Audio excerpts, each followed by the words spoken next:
A new report from the College of Policing has basically found that imprisonment apparently resulted in increased reoffending when you compare this to when people were out in the community serving their sentence.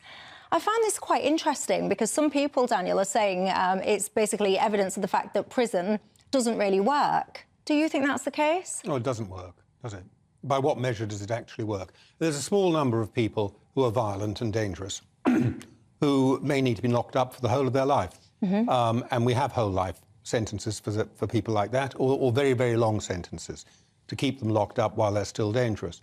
But that's a relatively small number of people. When you look at the rest of the prison population, most of them actually learn very little in prison apart from how to commit crimes more cleverly. And they're not rehabilitated in any sense. Of course, they're punished, but through loss of liberty, and it's right that they should be punished. But there are other ways of punishing people, and not just through imprisonment. And we've also got the problem. We've also got the problem. But how else would you punish them then? Well, people are, there are community sentences and other ways of restricting people's ability. There are tagging, all sorts of other ways in which your life can be made sort of pretty constrained and miserable without being in prison. And we've also got the problem that we are locking so many people up, we can't accommodate them. So we have to end up building more prisons, which continue to be pretty badly run. I mean, all right, they're not that bad, as bad as they used to be. Things have improved in the management of prisons. But nonetheless, they're hardly ideal showcases for how something should be managed. And we can't afford it. We've got to face up to the fact we can't afford it. But, I mean, prison works in the sense that when people are there, they can't commit crimes. Well, they can't commit crimes on the outside. Crimes against that afflict their communities and affect people in the outside world. So in that sense, those people are incarcerated, and that means that the average citizen is protected from them for the period that they're inside. So in that sense, it does work. So you protect someone from, say, an accountant who's been locked up for fraud. Quite rightly, fraud's a very serious offence. So somebody's been locked up for fraud. You're not protecting the public from him. He's not going to get another job as an accountant. Well, you're protecting people who may be victims of further fraud if that person were to. Yeah, well, he's not likely to get another job, is he, as an accountant? You don't know that. But what is wrong, Dan? but what is wrong? I mean, I don't want to sound like a sort of hang 'em flog 'em sort of person because that's not what I am. But what is wrong with the principle of punishment? Now, it shouldn't just be about, well, prison should rehabilitate people. We should only send people to prison if it's a serious crime, if the general public needs protection. If the public aren't going to be protected for the period that the person's incarcerated, then they shouldn't be in prison. But actually, the very principle of denying somebody their freedom because they have committed a serious crime, which has got a victim or victims, is in itself not an ignoble proposition. I'm absolutely with you on punishment, but I just say the whole idea of locking people up in prison as a punishment is a relatively modern idea. It barely goes back 200 years, and it was invented by liberals who thought that if you locked them up in prison, they would be improved in their character and they would come out better people. Now, that turned out to be a pretty false impression. What we know is they generally come out as worse-behaved people with more mental health problems, less capable of managing themselves in the outside world. And it isn't actually working like that. It's an experiment that hasn't worked. But isn't the problem that by the time we send people to prison in this country, the law, and I think the data shows this, the law intervenes so late that actually by the time people eventually get sent to prison, invariably they're habitual criminals. They are career criminals who have become so kind of enmeshed in that way of living that in the end they get sent to prison. If the law intervened sooner, then that wouldn't be an issue. One of my viewers, John, says, Michelle, prisons are not working because they're like hotels. Ultimately, you go to prison for punishment, and it should reflect that. It is not a rehabilitation centre, but a punishment centre. And the harder it is, essentially, the more it will encourage you not to go back. I agree with him.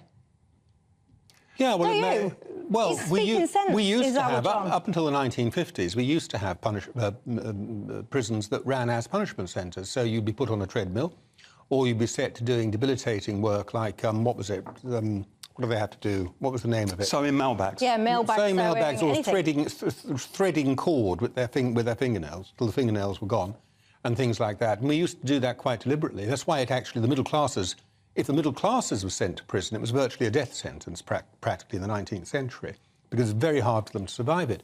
And it was designed to really punish the working classes by making life really cruel. I'm a great believer in the... We could go back to that. Yeah. I think it'd be great. You've got a great workforce available to you in prisons. Obviously, you'd have to pay for their labour, but why not? What's wrong with using that prison workforce to perform activities that will be beneficial to the wider outside economy? Great idea. I don't, in principle, object to that if they are properly remunerated, but you can't have slave labour. No, I would pay them. I would pay them something.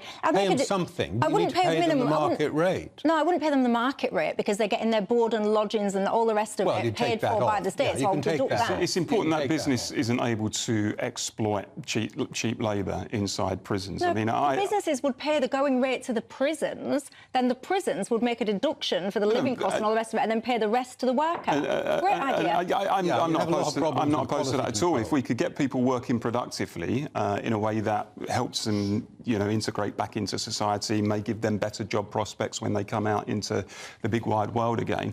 I'm not opposed to that at all. But as long as they get decent treatment and decent rights as other workers would get. What do you guys? He wants them to have. He'll want unions next. He'll want prisoner unions. That's what I can see it. Anyone who sells his labour power is entitled to be in a union. Oh, there you go. Right. Tell me what you guys think to that at home. I want to ask you as well about these things that some people are calling stab cupboards, basically. They're going to be starting to pop up in Liverpool. Yeah. And some people are saying, I can bring one up on the screen, they're basically called like emergency bleeding kits. So the thinking is apparently it takes about 5 minutes to die out of bleeding if you get stabbed. It can often take much longer for an ambulance to come and help you. This is one of them, look, on the screen now. They essentially look a little bit like, if you're listening, not watching, they essentially look like these, the defib units. Do you think these are a good idea? Yeah. Do you? Do you think... Yeah, just like I think defib units are a good idea. I'm really pleased to know that there are defibrillator units around the place where I work, around the House of Lords and the House of Commons.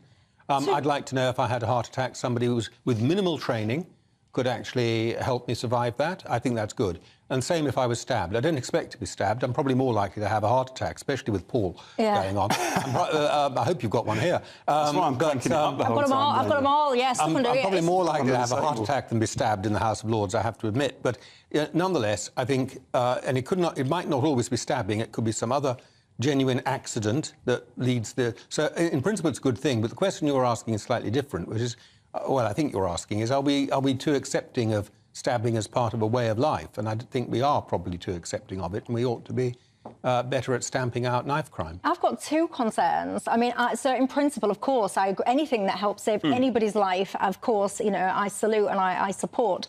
But there is a part of me that worries a little bit because, firstly, are we just accepting now, that kids are just going to wander around carrying knives and therefore we're going to put these up on all the street corners, point one and point two?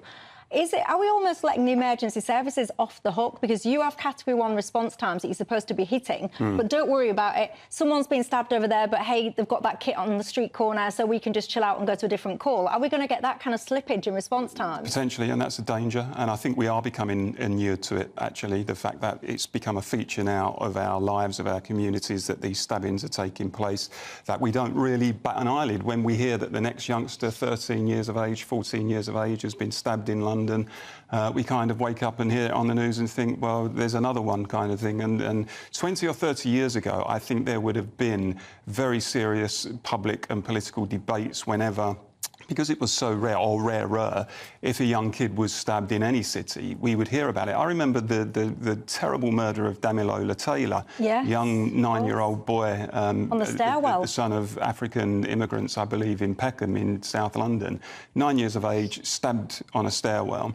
And at the time, this was in the year 2000, I checked it before we came on air, and I remember at the time there was a very intense, very passionate public debate asking not just about the incident itself and the details of the incident, but how on earth this could happen, how on earth a 9-year-old boy could be stabbed by 2 other youngsters. Nowadays, we tend not to bat an eyelid at it.